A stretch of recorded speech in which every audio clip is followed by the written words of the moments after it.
तुम अंदर से लोगों को तोड़ देते हो।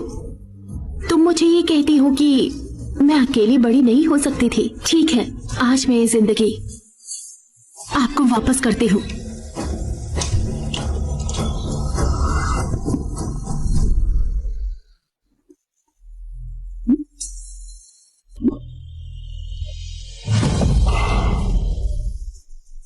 जहर मैं पी चुके हूँ, जिंदगी वापस कर दे। चूज एंडिंग, मरना ही होगा।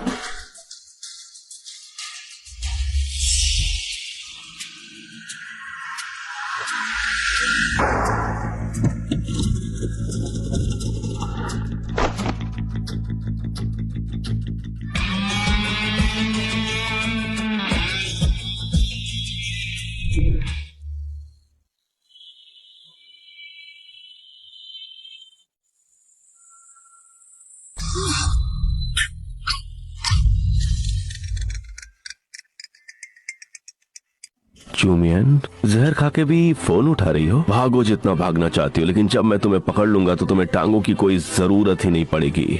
मिस्टर ली, मुझे जहर दिया गया है। क्या आप एम्बुलेंस बुला सकते हैं? क्या हुआ तुम्हें? मैंने कहा मुझे जहर दिया गया है। जिंदा रहना है तो स्टमक पंप लगेगा। क्या आप करेंगे? मैं यूनिवर्सिटी के वेस्ट गेट पर हूँ। मुझे नहीं लगता मैं ज्यादा देर टिक पाऊंगी। चूमैन, चूमैन, एम्बुलेंस भेजो फुल गैस्ट्रिक लेवल्स के साथ इंपीरियल यूनिवर्सिटी वेस्ट गेट के पास तुरंत। मेडिकल टीम को तुरंत बोलो, अगर वो मर गई तो सब साथ जाएंगे। जी, अरेंज करता हूँ। चूमैन, चूमैन, चूमैन।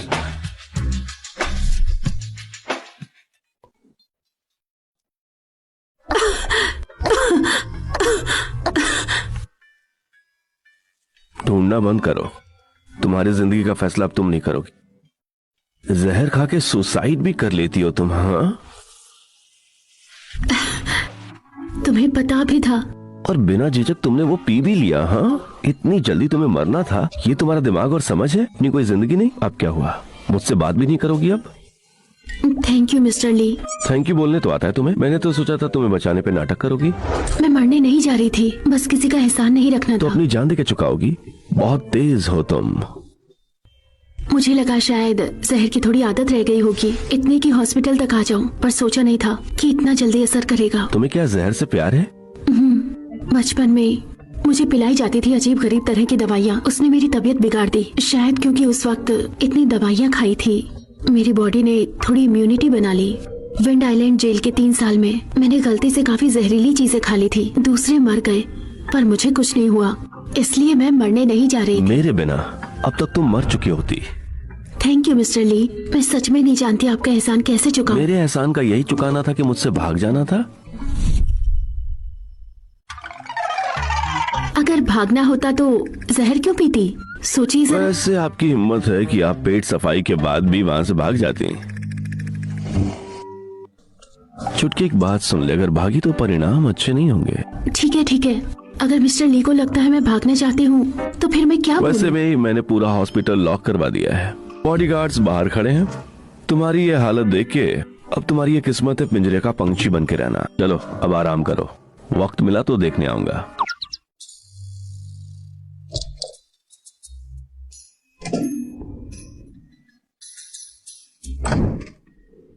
मैडम, अभी आप कैसी है? सिर्फ एक दिन में ही आपकी वजन कितनी कम हो गई है। आपकी हालात तो बहुत खराब है। बेवजह तकलीफ झेली। जो परिवार हद से ज्यादा गिरी हुई है। अच्छा हुआ यंग मास्टर ने उन्हें पकड़ा दिया। लेकिन अब मैं बिल्कुल ठीक हूँ। आप दोनों सोई नहीं क्या कल? आपकी चिंता हो रही थी, पर यंग मास्टर के परमिशन के बिना हम नहीं आ सकते थे। बहुत टेंशन हो रही थी। उन्होंने आपको अंदर नहीं आने दिया? दिया था।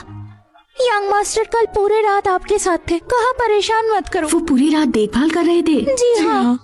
सोचा जाए तो यंग मास्टर के दिल में पहले ही आपके लिए कुछ था। काम खत्म होने से पहले वो लौट आए। भगवान का शुक्र है कि वो लौट आए। पता नहीं क्या होता। अरे सर आ गए। क्या कर रहे हो तुम? तुम्हारे साथ खा रहा हूँ। सुना है तुमने फेंग शुई और जूशिंग को पकड़ लिया। अरे अरे, किसने बोला तुम्हें सोना? मरना चाहती हो क्या? प्लीज मुझे छोड़ दो, गलती हो गई, छोड़ दो हम दोनों को। अब डर लग रहा है ना तुमको? हिम्मत कैसे हुई तुम्हारी मिस्टर ली के आदमी को जहर पिलाने की? मुझसे गलती हो गई, दोबारा ऐसा नहीं करूंगी, उसे परेशान नहीं करूंगी। ये तो सिर्फ शुरुआत है, अभी तो 2 ही बार स्टमक पंप किया है। भूख लगी, चलो बटर हॉटपॉट खा लो, पेट भरने तक खाओ, समझे? खाओ, सुना नहीं देता, जल्दी खाओ इसे। अभी मैं खा लूंगी, मैं खा लूंगी। मेरी बेटी को मत मार। आओ जल्दी। उन्हें जाने दो। उफ, मुझे तो लगा कि मेरी छोटी को दुश्मनों पर भी तरस आ जाएगा।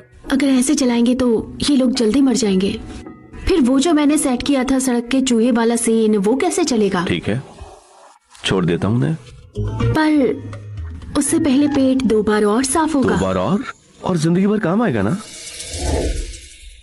मैंने भी तो चू हाउस में ऐसे ही आधी जिंदगी गुजारी है और अब उनकी बारी है।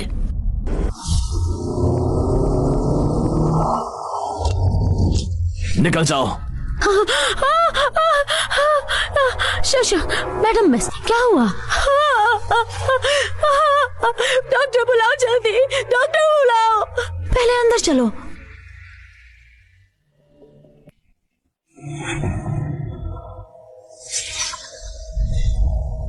पागल हो गए हो क्या? चोरी करने की हिम्मत कैसे हुई? मैडम मिस, हमारी रोजी रोटी इन्हीं ठाकों से चलती है। मास्टर गिरफ्तार हो गए हैं और अब आप लोग भी एक दिन से गायब हैं। हमें पैसे नहीं मिले, इसलिए हमने मजबूरी में कुछ बर्तन और बॉटल्स ले लिए। तुम ऐसी बातें कैसे कर सकती हो? चू फैमिली अभी नहीं डूबी है। नहीं डूबी, पूरी दुनिया जानती है। मास्टर ने रिश्वत ली, लोगों की जिंदगी से खेला, और आप मिस अमीरों के साथ सोती हैं। आज सुबह फाइनेंशियल ग्रुप वाले आए थे, जो कभी शू परिवार के घर आकर सब तोड़ फोड़ के गए। जो पसंद आया वो ले गए, जो नहीं आया तोड़ दिया। साफ दिख रहा है उन्हें शू फैमिली से कोई लेना देना नहीं है। अब हमें यहाँ से निकलना चाहिए। डॉक्टर खुद ही बुलाओ, हम चलते हैं। क्या कर रहे हो तुम लोग? शशिया, अब हम क्या करेंगे?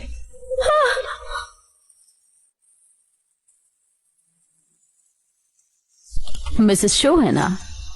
तुम कौन हो? मैं कौन हूँ इससे कोई फर्क नहीं पड़ता। मुझे पता है तुम शो मियान को मारने आई हो। मैं तुम्हारी मदद करूंगी। लीजिए मिस, हमारे यहाँ रिवाज है, घर जाने से पहले मिठाई खाओ तो बीमारी दूर होती है और घर में शांति आ जाती है। पर अभी आपका पेट चिपचिपी चीजें झेल नहीं पाएगी, सूप लीजिए। हाँ, थैंक यू आंटी फैंक। लीजिए मिस। सब पैक हो गया, सब तैयार है, चलिए चलते हैं। चलो चलते हैं। 1 मिनट मिस, रुक जाइए, गाड़ी रास्ते में है। ठीक है। मैडम, मैंने ऑनलाइन में पेट ठंडा रखने का रेसिपी देखा है। मैं आपकी पेट ठीक कर दूंगी, फिर आप सब कुछ खा पाएंगी।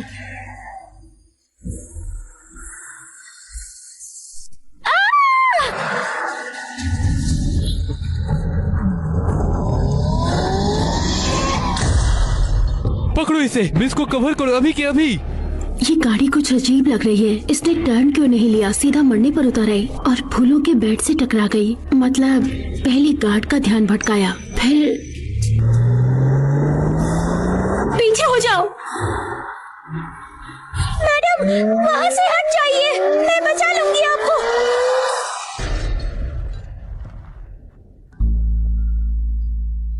नहीं फैंग, आंटी फैंग। हे भगवान, आप प्लीज उसे बचा लीजिए भगवान। डॉक्टर, वो कैसी है? कैसी है वो?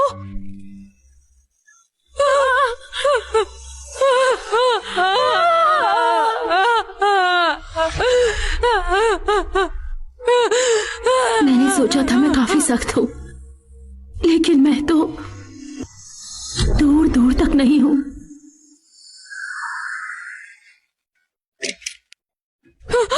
यंग मास्टर, प्लीज मिस को देखिए ना। फैंग की मौत के बाद से वो बिल्कुल ही बदल गई है।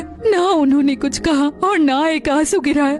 बस वही डम्पलिंग खाती है जो फैंग बनाती थी। उनका पेट अभी डम्पलिंग नहीं झेल सकता, पर वो कई बोल खा चुकी है।